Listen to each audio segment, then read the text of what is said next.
아이 새끼 좀 못 울게. 지들끼리 이게 쌈 싸 먹어버릴까 봐. 아버지가 죽게 생겼는데 하나 기증 못 해줘? 어휴, 썩어 문드러질 진짜. 거머리 부모도 있습니다. 이 아이는 어린 시절 통으로 날린 거예요. 맞아. 엄마 아버지 떠나세요. 불의 자식을 이놈 X놈의 새끼를 만들어 진짜. 진짜 그냥 엄마 아빠랑 평생 살 거니까 평생 용돈 줘. 나 수술 안 해주면 나 진짜 죽어버릴 거야. 뭐? 오냐오냐 키우면 안 된다니까 그래서. 곡기를 끊어? 아니 이 집은 큰애 안 낳았으면 어쩔 뻔했어요. 그러니까 그것도 12살부터 키웠대요. 이 얘기는 뭐냐면 큰애도 책임지지 않은 거예요.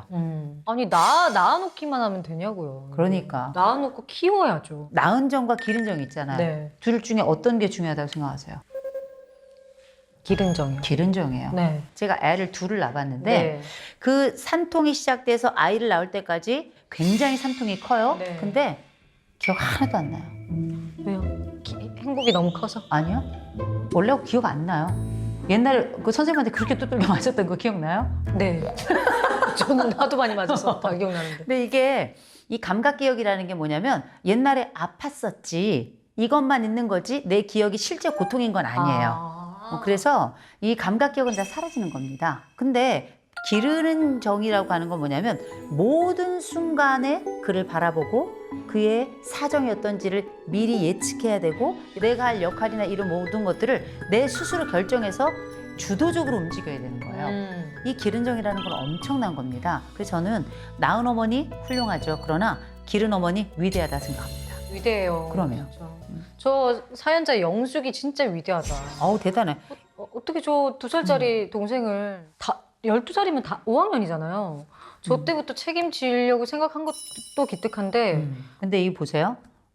현숙이를 보면서 큰애를 보면서 어떤 생각을 갖게 되는가 확실합니다. 사람은 나이로 살지 않아요. 역할로 살지. 어떤 사람은 80, 90이 넘어도 형편없는 사람들도 있습니다. 그럼요. 큰 아이를 어떻게 만들었냐? 부모화를 갖도록 만들었어요.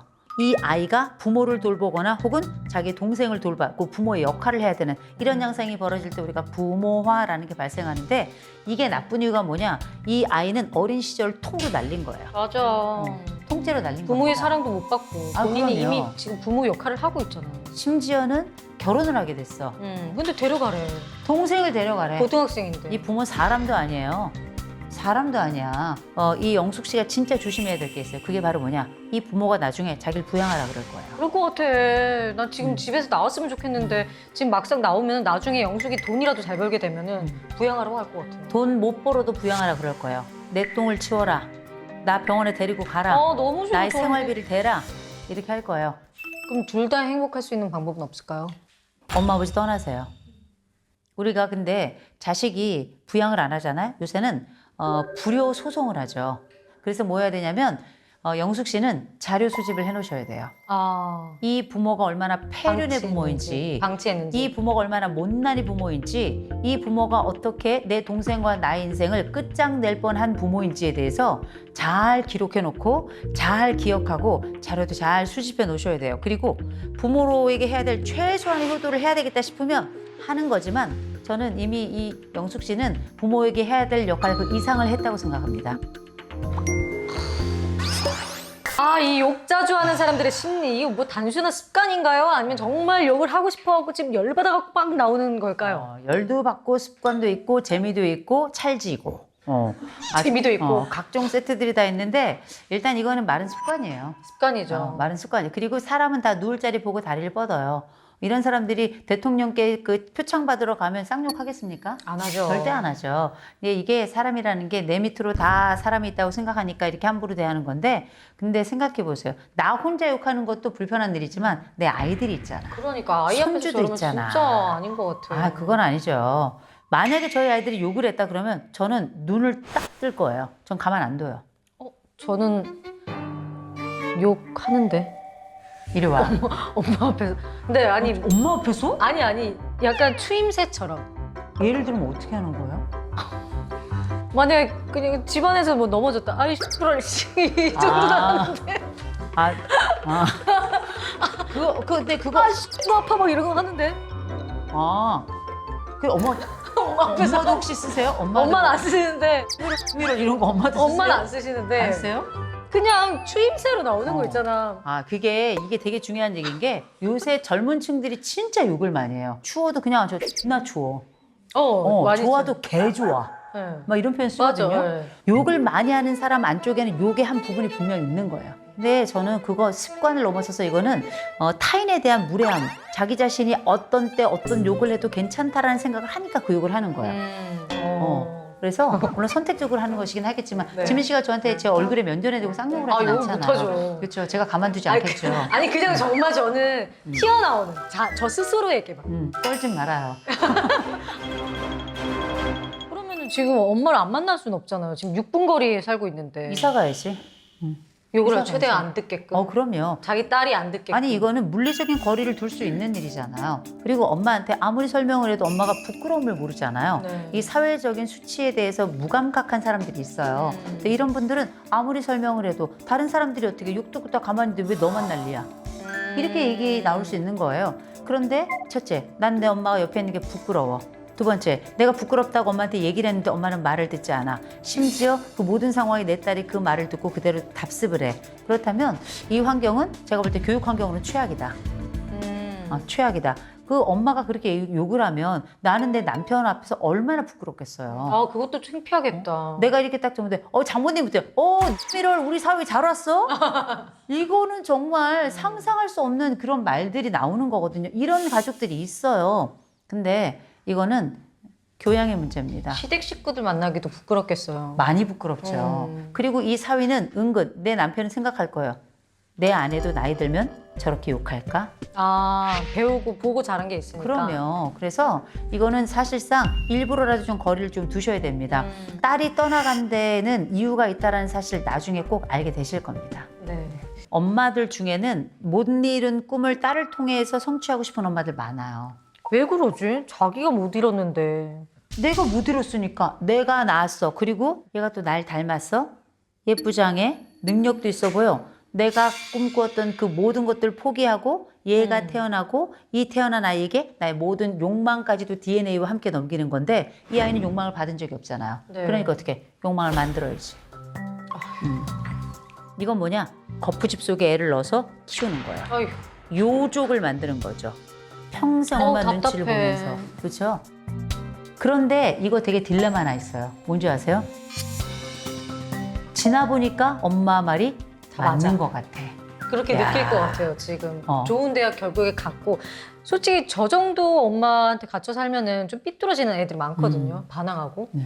근데 잘 따라와서 결국엔 좋은 결과가 있었네요, 근데. 엄마 입장에서 볼 때 너 그거 내가 좋으라 그랬니? 너 좋으라 그런 거 아니야. 분명히 이렇게 얘기하잖아요. 근데 가만 생각해 보세요. 난 엄마에게 꿈을 말한 적이 있는가? 한 번의 꿈도 엄마에게 말해본 적 없을 것이고 반대할까봐. 내가 어떤 꿈을 얘기했을 때 반드시 좌절당했을 거예요. 근데 사람이 계속 좌절의 시간을 겪게 되면 나중에 자기 꿈이 뭔지 몰라요.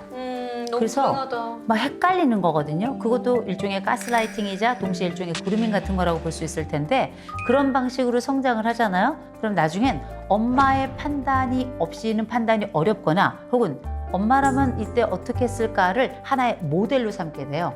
그 얘기는 뭐냐? 엄마의 욕망의 미니어처로 살아갔던 거라 내 삶은 없는 거죠. 엄밀히 말하면. 엄마가 제안한 이 삶에는 뭐가 없냐? 실패가 없어요. 그러네. 실패는 없었으나 행복했던 것 같진 않아요. 그렇죠. 근데 이게 왜 실패가 중요하냐면 실패를 해서 만드는 게 나예요. 실패를 하면서 내 모양이 만들어지는 거예요. 살다 보면 뭔가 허전하고 뭔가 이상한 순간이 들 때가 와요. 네. 그게 사춘기 때 보통 와야 되는데 이게 없던 사람들은 사춘기 때 온단 말이에요. 엄마가 늙어서 더 이상 나에게 관여하지 못하는 시점에 뭔가 이상하다는 느낌을 받을 겁니다. 그때 자기를 찾을 땐 정말 폭풍 속을 걷게 될 거예요. 한 번쯤 가셔서 분석을 받아보셔야 돼요. 분석을. 상담을. 내 인생을 한번 쫙 펼쳐놓고 그냥 나라는 사람이 강점과 단점은 어떤 것이고 나의 욕망은 무엇이고 나의 그림자는 어떤 것인지 그 속에 나는 어디쯤 머물러 있는지 한번 꼭 살펴보시기 바랍니다. 그게 내 인생의 첫 번째 정체성 고민이 될 거예요. 벗어나려면 분석부터 해봐라. 네. 네. 자, 또 한마디 해주셔야죠. 악마도 울고 갈 못된 부모 빌런. 딸을 트로피로 여기는 엄마 영자를 향한 이호선의 사이다. 트로피가 되고 싶으면 본인이 되세요. 아이고야. 아니 부모님은 본인들이 쓰고 싶은 만큼만 벌어서 경제 활동을 좀 하면 될 것 같은데 왜 안 하고 저러고 그냥 백수처럼 아들 용돈을 받았을까요?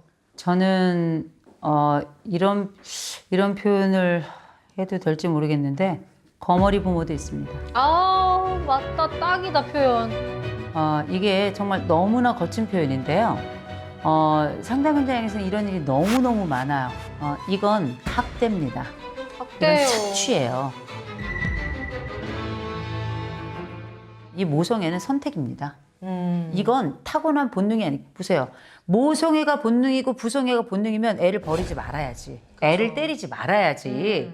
그런데 이런 일이 벌어진단 말이에요. 그래서 모성, 부성은 위대하고 거룩하고 아름답고 찬란한 거예요. 왜? 선택이기 때문에. 아니 근데 진짜 신기한 게 어떻게 똑같은 사람끼리 만났죠? 한 명이라도 부성애가 있을 것 같은데 둘 다 없는 사람들 보면은 진짜 가끔 신기해요. 그래서 그 매력에 서로 끌렸나? 이게 이제 분화도라는 게 있어요. 네. 분화도.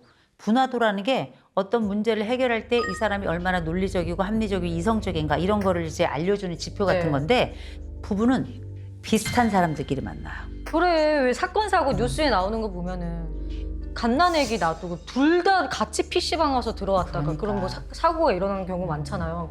그런 거 보면 어떻게 둘 다 저러지? 라는 그게 그거는 있어요. 정말 분화도가 거의 유사해서 그런 건데 한 사람이라도 분화도가 높잖아요. 그러면 분화도가 높은 쪽을 향해 가요. 근데 이 와. 집은 부모 모두 분화도가 형편없었던 거고 이 아이 성장에 부모는 해야 될 일을 하지 않은 거예요. 네. 그렇죠? 거기다 보니까 이 부모가 무능하기도 해요. 네. 돈을 잘 버는 부모도 절대 아니었던 것 같아. 우리가 부모라면 내가 배운 게 없어, 가진 게 없어. 그럼 뭐야? 어떤 방법을 통해서라도 자식을 키워내고 또 내가 좀 헐벗더라도 아이들 위해서 뭔가 하려고 하는 게 기본적인 부모들은 이런 것 아닐까라고 역할이죠. 하는 이런 그림이 있잖아요. 이 집은 완전히 끝난 거죠. 완전히 뒤집어진 거예요. 오히려 아들에게 끊임없이 마치 웅담에 이런 호수를 껴가지고 끊임없이 담즙을 채취하는 것 같은 느낌을 받는단 말이에요. 이 부모 그만 만나야 돼요. 근데 이분 그만 마음이 만나야 약한 것 같아. 900원 남았다고 하니까 마음이 안 좋아서 계속 드리고. 지금 이 아들이 돈을 어떻게 벌고 있는데 이걸로 지금 사치품에 해당되는 걸 사겠다고? 명품 화장품? 이런 걸 사겠다고요? 이제 부모가 나에게 경계를 건강하게 짓지 않는다면 이제 내가 부모에게 경계를 지을 때예요. 이거 되게 중요한 겁니다. 언제까지? 내 부모가 이제 앞으로 점점 늙어갈 거예요. 그때 내 아버지, 어머니 전 인생을 이 아들이 지금 책임질 수 있습니까? 안 돼요. 지금까지도 책임진 것만으로 저는 족하다고 생각할 정도입니다. 아직 부모가 젊을 동안에 이들이 가지고 있는 독립성과 건강성을 스스로 보존하고 스스로 자기의 삶을 영위하고 생계를 유지하도록 환경을 만들어주는 것도 좀 필요하다고 생각합니다. 부모님에게. 그럼요. 이 아버지가 중간에 가다가 아들이 직업을 가지니까 회사를 그만둬요. 이게 사람이에요? 대출 나오냐 물어보고. 대출 반대차 나오냐 직장 물어보고. 있으니까. 그러면 이 대출 내면 누가 갚아? 아들이 다 갚아야 되는 거예요. 지금 빨대를 꽂아도 이렇게 꽂을 수가 있습니까? 아니, 뭘 하길래 저렇게 돈이 많이 필요하지? 아무것도 안 하시는데. 사람이 숨만 쉬어도 돈 들어가요. 저런 거 안 나와요? 그 연금 이런 거. 근데 두 부부가 50만 원, 100만 원 드린다. 연금이 두 부분 합쳐가지고 뭐 50만 원 나오잖아요. 네. 살기 어려워요.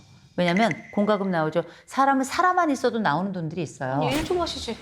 일을 해야죠. 그러니까요. 이게 되게 중요한 거예요. 아니 요새는 60, 70, 80 되신 분들도 일하러 일해요. 나오는 분들 많아요. 그 일을 찾아서 박람회도 나오시고 하는데 아예 이 집은 이 아들이 그냥 호구예요. 그래서 딱 빨대 꽂아가지고 언제든지 나에게 뭔가가 끊임없이 나오는 화수분이라고 생각하는데 전 이거는 평생에 걸친 학대라고 생각합니다. 학대예요. 이건 너무 심한 거예요. 그만하세요. 어떤 행동이 나오실까요? 부모님에게. 찾아오죠. 직장도 찾아오시고요. 직장도? 그러면 그리고 며느리가 생겼잖아요. 네. 며느라 나 이렇게 급해서 그런데 5만 원만 10만 원만 옷이 없는데 이제는 며느리에게까지 그 손을 펼칠 거예요. 이 며느리 맞벌이 할 가능성 전 높다고 생각하거든요. 맞벌이 하면 니네 둘이 벌지 않니? 너무 싫다. 우린 둘 다 못 진짜. 벌지 않니? 너희 젊지 않니? 우리는 안 젊지 않니? 틀린 말씀 아니에요. 틀린 말씀 아니지만 이건 아주 이 아이가 어렸을 때부터 성장에 이르기까지 반복적으로 부모가 했던 행위의 연장이기 때문에 그 부분이 적절치 않다라고 말씀드리는 겁니다. 그 며느리한테 전화를 하더라도 약해지지 말고 전화도 그냥 피하셔야 될 것 같아요. 저는 안 받았으면 네. 좋겠어요. 어머니 아버지에 대한 마음이 불편하다? 그러면 금액을 딱 정하세요. 50만 원 아니면 100만 원 정했어요. 그 금액만 딱 보내고요. 어떤 것도 하지 마세요. 이게 내가 정한 경계선이에요. 그리고 이 경계선은 내 죄책을 또 내가 가지고 있는 자식으로서의 역할이기 때문에 내가 이걸 하겠다라고 내가 결정한 거예요. 그러면 그거까지 하세요. 할 돌이 다 끝났고 할 효도 다 끝났습니다. 드려야 될 돈도 이전에 어린 시절부터 다 합치죠. 충분히 드려야 될 만큼 전 다 드렸다고 생각합니다. 근데 한 가지 장점은 있네요. 이런 못난이 부모들 덕에 아들은 자립심은 가져요. 이게 이제 망나니의 순기능이라고 하는 거예요. 집안에 망나니가 하나 있잖아요. 나머지 가족들이 착하게 살아. 아, 저렇게 되지 말아야 네, 돼. 네. 그런데 이 부모는 둘 다 너무 못됐어요. 어떻게 둘 다 똑같이 이럴까? 그러니까 마치 뭐 두 개의 빨대가 이렇게 꽂혀 있는 사람 같잖아. 아 정말 너무 형편없고요. 네. 그럼에도 불구하고 참 이 잘 아들 컸다. 잘 컸다. 훌륭하다 말씀드리고 그리고 이제는 본인을 지키시고 자기 가정을 네. 지키세요. 쩍쩍 내립니다. 아이고. 근데 이게 굉장히 어려운 일이에요. 이게요? 어려운 주제예요. 집 이게. 나가고 폭력이 들고 뭐 아예 그냥 중2 때부터 나가서 나타나지도 않았는데. 그러면 죽어도 되냐는 거예요. 이 굉장히 어려운 주제예요. 아버지가 형편없어. 폭력 휘둘렀어.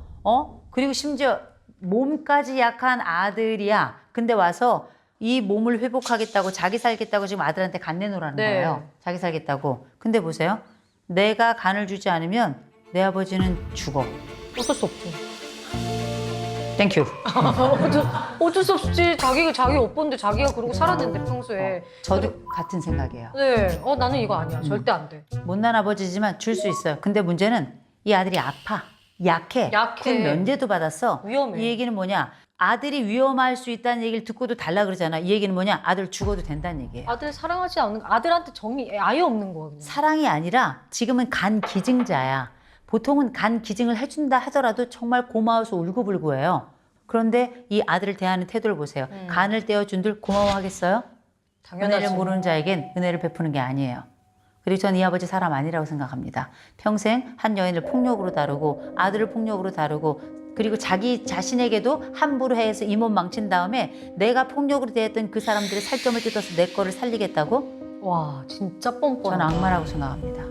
오히려 새로운 삶을 이식받아야 되는 사람들이 이 엄마, 곧 아내와 아들이에요. 그런데 갑자기 나타나가지고 이들이 그나마 아버지 없는 순간에 누리고 있던 이 평화마저 깨더니 아들한테 간을 내놓으라고? 그것 때문에 돌아왔다고 뻔뻔하게 얘기까지 했어요. 야, 내가 돌아온 이유가 뭔데? 음. 혹시 교수님이 이제까지 만나본 뻔뻔한 사람 중에 한 몇 위 안에 드나요? 두 번째 손가락. 두 번째 손가락 안에 들어. 두 번째 손가락. 저는 제 인생 첫 번째일 것 같은데. 제가 봤던 사례 중에 이건 상담 사례는 아니었는데요. 모든 바람을 다 피우고 나서 돌아와가지고 뭐 했냐면 들어오자마자 아내한테 발 씻기라고 했어요. 발 씻기라고. 밥 차리라고 얘기하고 세족식이야. 그날 뭐야? 밤 아내를 때려서 성관계를 가졌어요. 와, 그래서 우와. 그런데 이제 아주 악마들이 있어요. 악마 중에 악마인데 이 사람이 그렇게 했어. 이 아내가 임신을 했어요. 어머. 임신을 했어. 근데 이 아이가 이제 태어났지만 좀 아프게 태어났어요. 이 남자가 이 아픈 아이를 어떻게 했는가? 들어와가지고 딱 봐가지고 애가 울면 애 때리고 나가. 들어와서 애가 울면 애 때리고 와. 얘는 장애가 조금 심하기 때문에 반항할 수가 없는 애예요. 그런 아이를 애가 막 뭐 코피가 나 있고 막 이 정도로 애를 때렸어요. 그런데 얘가 나중에 이제 좀 몸이 안 좋은 상황이 됐고 이제 신장 이식을 받아야 돼. 네. 근데 이 신장 이식이 맞아야 돼요. 엄마가 안 맞아. 아빠. 아버지 거는 가능성이 있어요. 이 아버지가 이런 얘기 되나? 신새끼 살리기 위해서 내가 죽어야 돼? 아유. 와. 이런 사례가 있었어요. 나는 그걸 보면서 이건 사람이 아니다. 근데 제가 보니까 이분이 1위와 2위를 다퉈. 아, 진짜. 와, 진짜 이상한 사람이 정말 많구나. 사람 아니에요. 그러면 이걸 주지 않는다고 난리를 피울 거예요. 신고하세요. 맞아요. 신고하세요. 신고하셔야 됩니다. 그래서 간도 줄 수 없을 뿐만 아니라 우리 삶의 1%도 줄 수 없다는 걸 명확하게 하셔야 네. 됩니다. 문 걸어 잠그세요. 이사 가세요. 그렇게 이식을 해서 문제 생겼죠? 간 더 떼달라 그럴 겁니다. 아이고야. 아들의 생명에 관심이 없는 사람이에요. 나를 죽일 수도 있는 그 사람에게 간을 떼어주는 건 사랑이 아닙니다. 아 진짜 이거 그거 마지막 절대 주지 마시길 전 바랍니다. 그리고 저는, 엄마 말리세요. 목숨 걸고 말리세요. 엄마 알면 아들 놀라가시겠다. 위험해요. 목숨 걸고 말리세요. 이렇게 해서 오늘의 악마도 울고 갈 못된 부모 빌런 왕은 오랜만에 나타나서 간기진 강요하는 아버지 빌런이었습니다. 자, 오늘 빌런 왕에게 한마디 해주셔야죠. 간기진 빌런, 영철에게 먹이는 2호선의 사이다. 심장이 없이 사는 사람이거든요. 근데 왜 간은 있어야 돼? 아, 맞는 말이다. 아니 이게 요즘 애들은 초등 때부터 해달라고 졸라요. 안 되지. 이거 계속 변하는데 외모가. 그럼요. 근데 벌써 중학교 2학년, 3학년 여름방학 딱 끝나고 오면 애들이 네. 이 두께가 달라져요. 두께가 아, 달라지고 미치겠다. 고등학교가 되면 애들이 코가 달라지고 그리고 나서 대학을 딱 갈 때쯤엔 이 완벽한 치아 소형령까지 해서 쫙 완전히 형성이 되죠. 대학 딱 입학하기 전에 겨울방학이 뭐 하는가? 가슴 수술. 아. 야. 아니 그게 돈이 다 얼마 몇 천만 원 정도 하지 않아요? 그 정도? 내가 볼 때 몸을 네. 그냥 다시 태어나. 근데 문제는 뭐냐면 우리가 해결책 없다, 달랜다 이거 쉽지가 않아요. 결국은 이 친구가 지금 가장 나쁜 게 뭐냐면 목숨을 가지고 죽겠느니 살겠느니 하는 거거든요. 부모님을 협박하는 거죠. 그러면 이 친구는 뭐가 최악이냐? 부모가 자식을 사랑한다는 걸 아는 거야. 사랑한다는 걸 알고 가장 소중한 게 자기라는 걸 알기 때문에 자기를 던지겠다고 얘기하는 거예요. 조건부 부탁이네요. 그러면 외모 정병이라고 이제 이게 정병이 정신병의 줄임말인데 중안부 짧게 하는 그런 짧아서 동안 페이스 이런 거 유행이잖아요. 그래서 그런 거를 뭐 중안부 정병, 뭐 턱 짧게 해서 턱 정병. 그 자기 거울을 보면서 이 트렌드에 맞지 않는 내 얼굴을 보면 계속 거기에 몰입돼서 일상생활이 안 될 정도로 네. 그런 거라는 거죠. 아 이게 그러면은 못생긴 기준이 뭘까요? 자기가 생각했을 때 그냥 마음에 안 드는 얼굴? 아니 못생김의 기준은 다 남이 아니에요. 나야. 그러니까 내가 봤을 때 마음에 안 드는 그렇죠. 못생긴 기준. 나는 평균 이하라고 생각하는 거예요. 그러니까 외모가 다가 아닌 거잖아요. 아니 나는 이쁜 것들이 이런 얘기하는 게 정말 짜증이 나. 응? 아니 이거는 제가 한 얘기가 아니에요. 외모가 별 볼 일 없다고 생각하는 사람 바로 그 내담자가 했던 얘기예요. 이쁜 것들이 저런 얘기하는 건 저는 미치겠어요. 돌아버리겠어요. 이런 얘기를 하더라고요. 왜냐면 한 번도 그 낮은 자존감 속에 내려가 본 적 없는 자 아무 말 하지 말라는 거예요. 저는 내려가 봤기 때문에 얘기할 수 있어요. 얼마나 고친 거예요? 아니야, 그거 많이 고친 게 아니라 눈을 살짝 찝었는데 네네. 뭐 그 외에는 한 적이 없어요. 근데 저도 분명히 이제 외모 컴플렉스가 있었기 때문에 성형외과 상담을 몇 번 받은 적이 있는데 진짜? 정말 그 두 곳을 갔거든요. 코 성형을 좀 하고 싶어서 갔는데 못하게 하더라고요. 이미 여기가 너무 미간이 좁은 상태인데 하지 마라라고 해서 그래서 지금 안 하는 내 코가 제가 너무 사랑스러운 거예요. 낮아도 작고 그러니까 이 작은 코가 결국 지금 나이 되니까 동안이 된 거고 그래서 그러니까 하나하나 뜯어봐서 마음에 안 드는 게 있을 수 있지만 언젠간 그게 장점화가 될 수 있다고 생각하거든요. 그렇죠. 지민 씨 같은 경우도 네. 왜 외모 컴플렉스가 있었을까? 왜냐면 이게 예쁜 사람들이 많을수록 그럴 수밖에 없는 것 같아요. TV를 틀면은 정말 예쁜 사람들이 나오고 뭐 저보다 약간 못생겼다 생각되는 사람들한테 지금 눈길조차 안 가고 이러다 보니까 처음에는 저도 시작한 게 성형은 안 되니 화장을 하자. 그래서 메이크업 제가 자격증을 땄거든요. 그러니까 제가 전공했어요. 메이크업이랑 헤어 전공을 했는데 그만큼 제가 미용에 관심이 되게 많이 갔어요. 성형을 못하니까 엄마한테 쪼르지도 못하고 그래서 메이크업으로 계속 하다 보니까 이게 눈에 보이는 거야. 쌍꺼풀만 딱 하나 하면 이쁠 텐데 막 이렇게 하나하나 보이더라고요. 그래서 저도 아까 저 학생한테 처음에 메이크업을 좀 한번 시도를 해봐라. 그런 방법은 좀 어떨까요? 처음에 전 좋다고 생각해요. 근데 그거 다 했을 거예요. 했을까요? 우리가 이제 이거와 관련해서 한 가지 얘기할 건 있어요. 네. 부모님들은 한 가지는 생각하셔야 돼요. 이 아이가 실제 정말 고통스러운지 안 고통스러운지에 대해서 한번 결정은 하고 또 알아는 보실 필요가 있습니다. 진짜 이거 때문에 어떤 친구들은 자해를 한 친구들도 안 있어요. 돼. 굉장히 심각해요. 그래서 저는 이런 말씀 드립니다. 이 아이가 상담 저는 꼭 받아보라고 얘기를 하는데 이 아이의 욕망을 좀 들여다볼 수 있도록 이 아이가 진짜 원하는 게 이렇게 해서 자존감을 올리고 싶은 건지 아니면 그냥 얼굴만 그리고 내가 가지고 있는 사회적인 다른 아이들의 그 손가락을 못 견디는 건지 이런 것들을 좀 살펴볼 필요가 있습니다. 그래서 애들한테 이럴 땐 조건을 좀 걸어주셔야 돼요. 어떤 조건이요? 어떤 조건? 네가 보니까 지금 외모로 굉장히 고민하고 걱정하는데 엄마가 볼 때는 최소 20회는 상담을 받고 그 다음에 상담 결정을 해야 돼요. 전문가들이 들어갑니다. 들어가서 이 아이의 자존감의 척도도 한번 살펴봐서 이 아이가 가지고 있는 어린 시절의 경험, 현재의 경험, 친구들이 가진 특성, 이 아이가 꿈꾸고 있는 것, 이 많은 것들을 전반적으로 좀 고려해서 그 다음번에 내 결정을 할 수 있도록 하는 기회를 좀 갖도록 하는 건 저는 너무너무 중요하다고 네네. 생각해요. 부모 가슴 찢는 자식 빌런 4위. 동생 때리는 형. 아니 본인 입으로 얘기했네. 부모가 때리면 아동 학대라는 얘기 하는 학대인 거 안 해 본인도. 아니 형이 때려도 학대예요.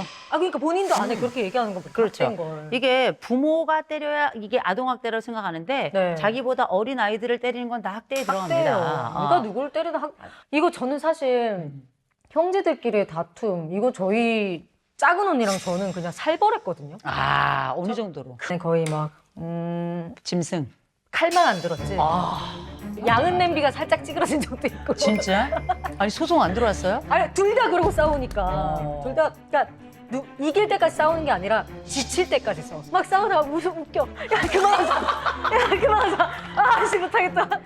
야, 그때까지 싸웠어. 유지방 독한데. 근데 어쨌든 우리는 싸움이니까 네. 좀 정정당당하게 싸웠는데 저거는 일방적으로 지금 형이 학대를 하고 있는 거잖아요. 그렇죠. 근데 지금 뭐 이 형제 간의 싸움, 특별히 남자 대 남자, 이 형제들 간의 싸움은 생각보다 굉장히 심각합니다. 어떨 심각해요. 때 진짜 피 볼 때까지 싸워요. 근데 이게 용납할 선이 어디까지인가? 저는 몸싸움은 안 된다고 생각합니다. 돼요? 네, 그게 체급이 같건 다르건 상관없어요. 그래서 말싸움은 가능해. 말싸움은 가능하지만 일단 몸싸움이 시작되죠. 기본적인 멍은 기본이야. 다 피 납니다. 네. 막 찢어지고 막 난리 나요. 이럴 정도는 이거는 범죄예요. 남자들끼리 그러면. 그럴 수 있겠지만 그래도 일방적으로 저런 범죄인 거죠. 그러면 이건 쌍방이라도 이건 폭력이에요. 쌍방도 안 돼요. 그래서 특별히 지금 같은 경우는 나이 차이가 조금 있는 것 같고 체급 차이도 나는 것 같고 제일 중요한 거 부모가 제지를 안 하고 있다는 거예요. 이게 지금 몰랐대잖아요. 중요한 거예요. 몰라 오늘 처음 한 거잖아. 저 모습. 근데 저거 말이 안 돼요. 왜냐 보세요. 애가 벌써 체급이 달라. 근데 형이 딱 말을 할 때마다 움츠러들어. 쫄아 있어. 이건 그냥 형을 존경하거나 나이가 많으니까 그냥 내가 형 말을 들을게 이게 아니잖아. 얘의 위축된 그 상황을 부모가 모르는 거예요. 이거 방임입니다. 방임이죠. 이거 방임이에요. 부모도 그렇겠죠. 내가 내 아이들을 한 대도 때리지 않고 키웠는데 이런 일이 있을 거라고 생각을 못 했을 수는 있어요. 그러나 눈썰미 있는 부모는 알고 있죠. 얘의 위축 정도가 심지어 위축만으로도 폭력일 수 있는 겁니다. 아니 근데 아빠는 날 잡아서 혼낸다고 말만 하고 이렇다 할 행동을 하지 않고 있으니 왜냐? 이게 방임인 거죠. 방임이죠. 그리고 그러니까 애 아빠는 예를 들어서 내가 날 잡아서 정신 차리게 해야지. 이거 말이 안 되지. 안 하는 건 그냥 똑같은 방임입니다. 저는 제가 아는 이제 제 친구 부부의 자식 둘이 그렇게 싸우더래요. 근데 똑같이 형이 거의 일방적으로 너무 때려서 때리지 말라고 해도 계속 때리니까 몰래 때리고 계속 그러니까 그 어린 동생을 엄마가 몰래 주짓수 학원을 보낸 거예요. 주짓수로 그러니까 때리진 못하고 제압하게 하려고 형을. 역전이 된 거야.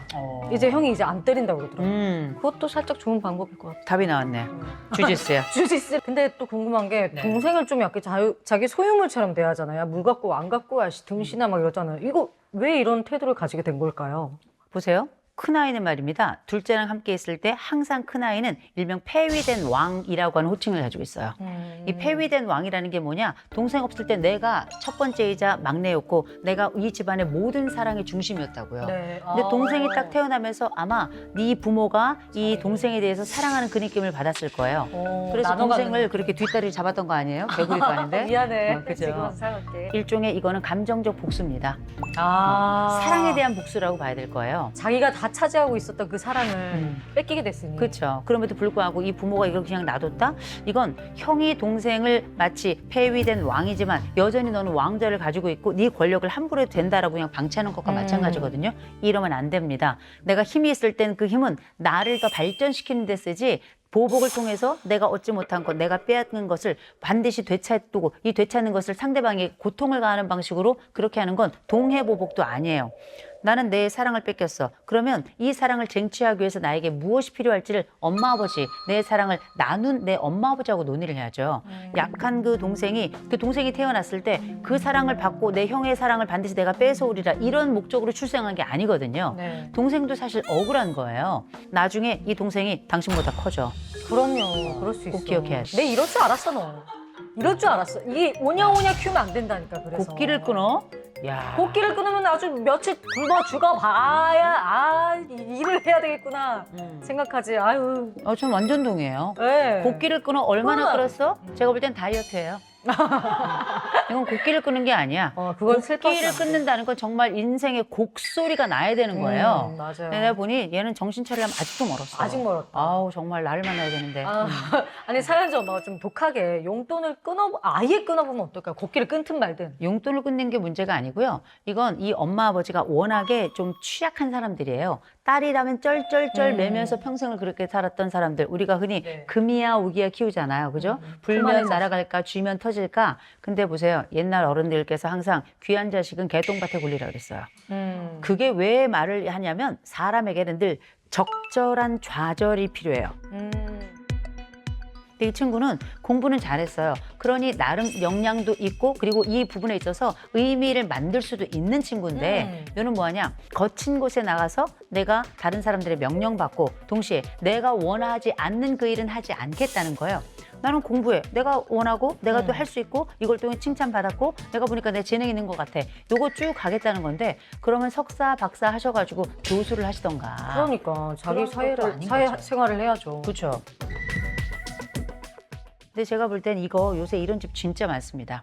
요새 친구들이 굉장히 혼자 크거나 또 둘, 셋 크더라도 귀하게 큰 집들이 많아요. 그래서 결국에는 캥거루족이 되는 거잖아요. 아유, 이걸 우린 빨대족이라고 불러야지. 빨대족이 그래. 부모 연금에 빨대를 꽂는 친구들 우리가 빨대족이라고 부르잖아요. 아유, 참고로 제가 만든 말입니다. 빨대족 유행어. 근데 생각해보면 이런 사람들이 정녕 엄청나게 많아요. 문제다. 보세요. 요새 중고등학생들이 받는 용돈이 네. 지역마다 다 다르고 집집마다 다르겠지만 이 친구들이 밖에 나가서 학원비 내고 밥 사 먹고 뭐 이래저래 쓰는 거 있죠. 네. 옷 사 입고 이런 거 다 하죠. 이 아이 하나에 들어가는 비용이 최소 100에서 200 사이가 들어가요. 한 달에. 그러면 직장인들하고 똑같아요. 직장인들은 돈을 벌면서 그걸 쓰는 거예요. 근데 야. 본인들은 안 벌면서 늘 그걸 쓰는 거잖아요. 그래서 이게 뭐냐면 늘 나의 삶 속에 있는 거야. 팔다리 달려있는 것처럼. 네. 내 부모들이 나에게 해줬던 그 서비스들만큼을 하려면 이 서비스 얼마나 좋아요. 학원에 모셔다 드려. 학원 끝나면 라이딩. 혹시라도 발이 땅에 닿을까 봐 집으로 다시 모셔와. 아니 우리나라에 언제부터 라이딩이란 문화가 생겼어요? 그러니까요. 우리 맨날 뛰어다녔는데. 학교에. 그러니까. 그래요? 네, 저희 신발 가방 걷어차면서 우리 각자 다녔잖아. 초등학교 때부터. 저는 산 넘어 다녔어요. 우와. 산을 넘어서. 어디 사신 거예요 대체? 냉장고도 없어. 산 넘어 학교 제가 소학교 다니셨어요? 제가 강원도 대관령에서 태어났어요. 저도 강원도 동해시. 동해시? 네. 완전 시골이다. 그래가지고 저는 제가 옛날 별명이 살찐 하이디였어요. 아무것도 없는 동네예요. 그래가지고 초등학교도 아침에 새벽에 6시에 출발해야 돼요. 네, 해가 뜨기 전에 출발해 가서 도시락을 1학년 때부터 2개를 싸가지고 갔어요. 우와. 가다가 먹어. 가다가 중간에? 개구리도 잡고 오줌도 넣고 똥도 넣고 그냥 그렇게 해서 쭉 가요. 그럼 이제 해 뜰 때쯤 돼가지고 가면 학교에 가 있어. 교수님 혹시 나이 속이셨죠? 더 많죠, 솔직히 얘기해서. 아니죠. 이런 시절이 있었다고? 네, 저 분교 다녔어요. 와. 네, 분교 다녀가지고 전교생이 5명이었어요. 아이고, 되게 잘 뽑히셨네요, 그러면. 저요? 그 학교에서, 그 분교에서 정말 성공하신 케이스. 졸업을 못하고 저는 이제 서울로 이사를 왔죠. 그렇게 된 그래도. 건데 와. 아무튼 간에 중요한 건 지금의 성장하는 세대들 같은 경우는 늘 풍요 중에 풍요 속에 성장하잖아요. 맞아. 태어날 때 보통 어떻게 자기만의 독방 다 가지고 있고요. 자기만의 스마트폰 가지고 태어나죠. 그쵸. 그리고 나서 자기가 원하는 것들에 대해서는 대부분 다 부모들이 무엇을 해서라도 해준단 말이에요. 네. 이게 노력이 아니라 당연한 것. 그래서 이게 호의가 권리가 돼버리는 거죠. 그래서 지금 같은 경우는 엄마가 용돈을 끊는다? 제가 볼 때는 용돈 끊으면 지도 또 밥 끊긴 할 거예요. 그렇게 놔둬야 되지 않나? 저는 자기가 겪어봐야 좀. 놔둬야 된다 생각하고요. 참고로 안 죽는데 근데 경우에 따라 네. 진짜 독한 애들이 있어요. 진짜 독한 애들은 열흘, 20일, 30일씩 굶어요. 그래서 뭐냐? 졸도해. 아이고. 졸도해요. 부모님 마음 아프게 하려고. 그렇죠. 그래서 일부러 뭐 하냐면 자기의 목숨을 걸고 나머지 생애를 버는 거예요. 이거 부모들이 끊어야 돼요. 제가 가끔 말씀드려요. 차갑게 사랑하라고. 용돈도 끊고 막 지원을 끊잖아요. 그럼 좋은 남자 만나서 결혼을 생각할 걸? 취집. 그죠? 일은 안 하고. 근데 좋은 남자는 이 여자 안 좋아해요. 이게 그건 삶의 태도예요. 그러면 보세요. 부모에게 빨대 꽂는 자가 그 남자에겐 빨대 안 꽂겠어요? 스스로 경제활동을 이렇게 하지 않을 경우에 좀 부수적인 뭐 부작용들이 있을까요? 당연히 있죠. 어떤 것들이 있을까요? 내가 경제활동을 하지 않으면 내 돈을 누군가 준다는 거예요. 다른 사람의 인생과 경제를 깎아먹는 겁니다. 그렇죠. 갉아먹는 거죠. 지금 현재는 부모님의 인생을 깎아먹고 그러면 그래서 뭐 하는가? 평생 백수를 살 각오를 합니다. 왜냐? 진짜 별로다. 아무것도 안 해도 누군가 이 자리를 채워준다는 걸 알기 때문에 그렇죠? 저는 이게 백수 중독이라고 생각해요. 백수 중독. 이게 집에서 노는 사람이라고 다 백수가 아니에요.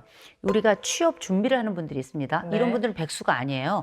취업 준비생이죠. 근데 이 딸은 완전히 백수입니다. 그것도 아주 뻔뻔한 백수. 얼굴 두께가 4m 이상이에요. 백수가 꾸민 여자예요. 그렇죠? 자, 그러면 한 줄 평 바로 들어가 볼게요. 부모 가슴 찢는 자식 빌런, 평생 엄마 아빠한테 빌붙겠다는 딸, 정희에게 먹이는 2호선의 사이다. 공주 옷부터 벗어야 되는 거예요. 맞아요. 이런 야, 이런 후레 자식을 이놈 싶은 새끼를 받는 야, 진짜. 야, 와. 이놈! 이놈! 진짜 야이놈이다. 야, 진짜 이놈. 야, 와, 진짜. 이건 진짜 나쁜 못됐다. 놈이. 야, 저는 이런 생각이 들어요. 이 부모는 얼마나 슬플까? 이 부모가 얼마나 피눈물이 날까? 나라는 존재가 내 자식에게 이런 대접을 받고 내가 직접 배 아파서 낳고 그 모든 것을 다해서 청춘의 즙을 먹여서 그렇게 성장시킨 그 아이들을 보면서 그 애가 나를 얼마나 창피했을까를 생각해 보면 내 이전에 모든 부모로서 살아온 그 시절이 다 완전 물거품처럼 사라질 것 같아. 그래서 엄마가 졸업 사진에 모자를 깊이 눌러 쓰고 가신 거네. 이놈이네.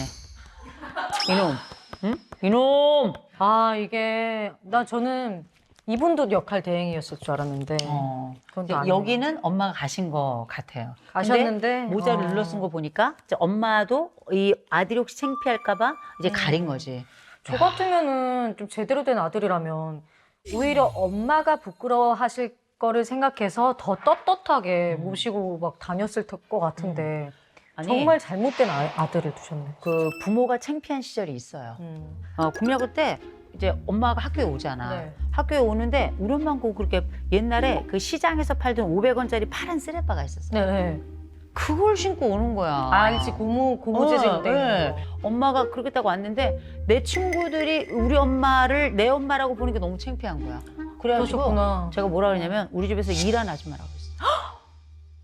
내가 그렇게 얘기했어. 초등학교 때 근데 그럴 수 있겠다. 많이 그때가 창피할 수 있겠다. 3학년 때였어요. 아. 3학년. 서울에 딱 이사를 왔는데 다른 서울에 있는 엄마들은 너무 잘하고 사는 거야. 근데 그때 저희 아버지가 그때 직업이 없었어. 직업이 없는 상태니까 엄마가 어떻게 생활을 했겠어. 지금 생각해보면 엄마가 그렇게 하고 그냥 학교에 와준 것만으로도 고마운 거야. 그러니까. 근데 그때는 그 엄마가 너무너무 창피해서 그래서 막 울었어요. 지금 생각하면 미안한 것들이 많겠어요. 그랬다? 4학년 때 엄마가 다시 학교에 왔어. 그때는 너무 눈썹을 쫙 입술을 두고 봐라 이러고. 빼잡고 들어 우리 엄마 또 우리 집 체질이 다 뚱뚱해. 엄마도 뚱뚱한데 막 양장을 어떻게 해서 어디서 밀려온 건지 모르 배꼽이 나와. 이 배 있는 데가 막 나와. 1년 뒤에 내가 어떻게 가나 보자 이러고. 딸이 울었으니까. 그러니까. 창피하다 울었으니까 엄마가 할 수 있는 최선을 다해서 온 거예요. 그런데 차라리 작년이 나아. 이번에 무슨 아줌마라 그랬어? 아니 무당 같더라고. 우리 엄마 교회 다니는데, 우리 엄마 집사님인데, 우리 김 집사님, 우리 김정환 집사님. 전 지금도 엄마 너무 사랑하고 진짜 감사하고 제 인생의 멘토거든요. 근데 엄마 그땐 좀 심했다. 아니 근데 이제 부모를 창피하는 이 철없다고 해야 돼. 철없는 게 아닌데 이건 진짜 못된 아들인데 용서가 가능한 선은 어디까지일까요? 지금 엄마가 백반증에 걸려서 그 외적인 모습을 되게 창피하는 거잖아요. 저는 이 엄마는 이 아들을 용서할 거예요. 여기서 하겠죠. 100% 용서할 거예요. 왜 용서하냐면 본인이 백반증을 가지고 또 노산이었어. 살아가는 내내 혹시 얘가 엄마 아빠를 부끄러워할까를 이 엄마도 생각했을 거예요. 네. 초등학교 때는 우리 엄마가 나이가 제일 많은 게 제일 짱이야. 왜? 나이가 많은 게 캡이니까. 그래요? 그런데 조금 지나고 나면 우리 엄마가 늙었다는 걸 알게 돼요. 제일 늙었어. 그러면 애들이 얘기하는 거죠. 나도 엄마가 우리 반에 있는 쟤네 엄마처럼 젊고 예뻤으면 좋겠어. 나 큰일 났네, 애기 낳으면. 지금 잠깐만요. 아니, 그때 내년에 낳으면 몇이야? 애기가 초등학교 들어가면 제가 51살. 아니 근데 내년에 계획이 있구나. 내년에 한번 가져보려고. 아니 저는 있는 힘을 다해 가졌으면 좋겠어요. 있는 힘을 다해. 그럼요. 이제 엄마들도 그렇고 아빠들도 그렇고 내가 아이에게 어떤 부끄러운 존재가 된다고 하잖아요. 그러면 그걸 아이가 못났다고 생각하지 않아요. 내가 문제가 있어서 그걸 부끄러워한다고 생각한다고요. 아이들에게 내가 미안하다, 엄마가 미안하다, 안 돼, 안 아버지가 돼. 미안하다 하죠. 절대 사과하시면 안 됩니다. 안 돼요. 오히려 큰 소리를 좀 치셔야 돼. 야, 너 고마운 줄 알아. 이 늦게 낳아서 이렇게 사랑하면서 키울 수 있는 부모 우리밖에 없어. 부끄러운 엄마랑 네가 어떻게 사니? 절대 살 수 없을 거 아니야. 지금부터 너 혼자 알아서 네 일생을 해결하면서 살아. 좀 화냈으면 좋겠다, 이렇게. 전 이렇게 했으면 좋겠는데 이 엄마 안 그러실 안 거예요. 그러실 것 같아요. 근데 어머니 이럴 땐 정말 발끈하고 화를 내셔야 돼요. 네. 우리가 너 잘못 키웠다. 미안한 게 있다면 우리가 널 잘못 키운 거다. 지나치게 사랑해서 키운 게 그게 잘못이었던 것 같다. 이렇게 얘기하셔야 됩니다. 근데 진짜 며느리도 진짜 끼리끼리네요. 그러니까. 어떻게 며느리가 말려야지. 그러니까 그럼. 와이프가 말려야지. 부끄러운 줄 여보, 알아야지. 왜 부모님이 그렇게 부끄러워해? 나는 괜찮아. 그리고 결혼은 부모님 잔치잖아요, 사실. 부모님이 오시는 게 당연하지. 그러니까 뭐 옆에서 뜯어말려도 모자를 판국에 자기가 지금 자기도 알고 있대잖아. 아마 이 아들이 이 아내에게 거짓말했을 거예요. 어떤 엄마 아버지가 안 나가겠다 했다.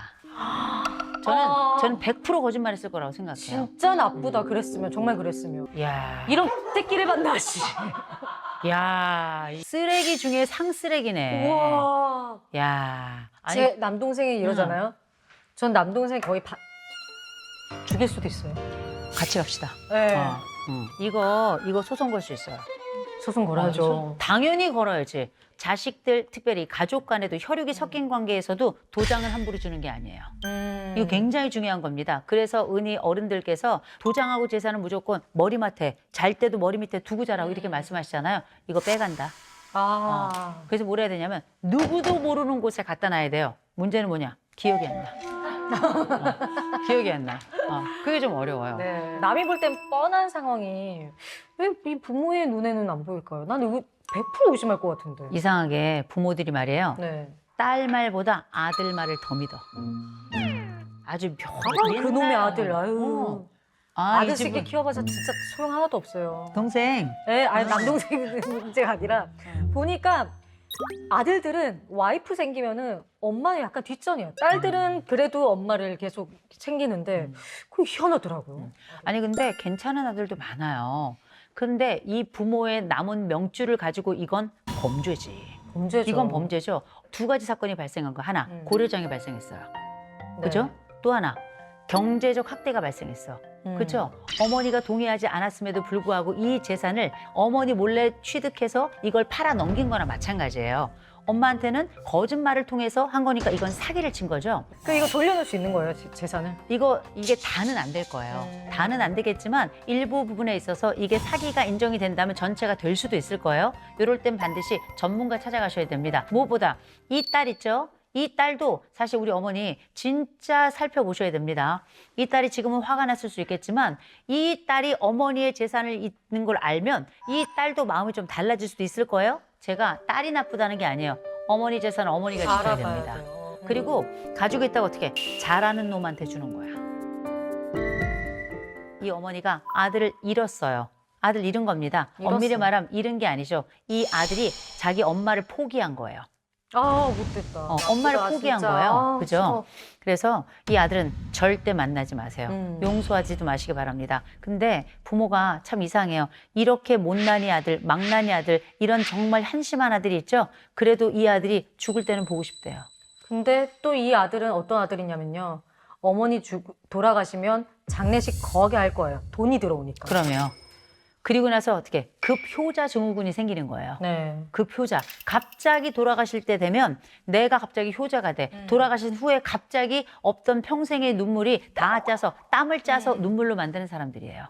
아니 역대급인데. 이건 뭐냐면 사연. 엄마 죽으라고 보낸 거예요. 짜증나. 엄마 죽으라고. 그리고 이 엄마의 재산까지 죽이고 나서도 산채로 매장을 하고 산채로 장례를 치른 거예요. 엄마를. 맞아요. 그리고 나서 이 모든 재산을 다 가져간 거 아니에요.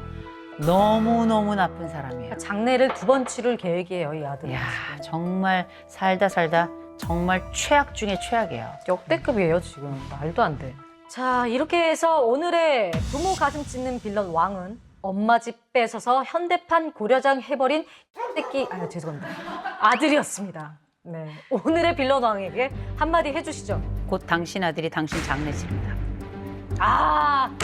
똑같이 갚아줬으면 좋겠다. 아유, 정말.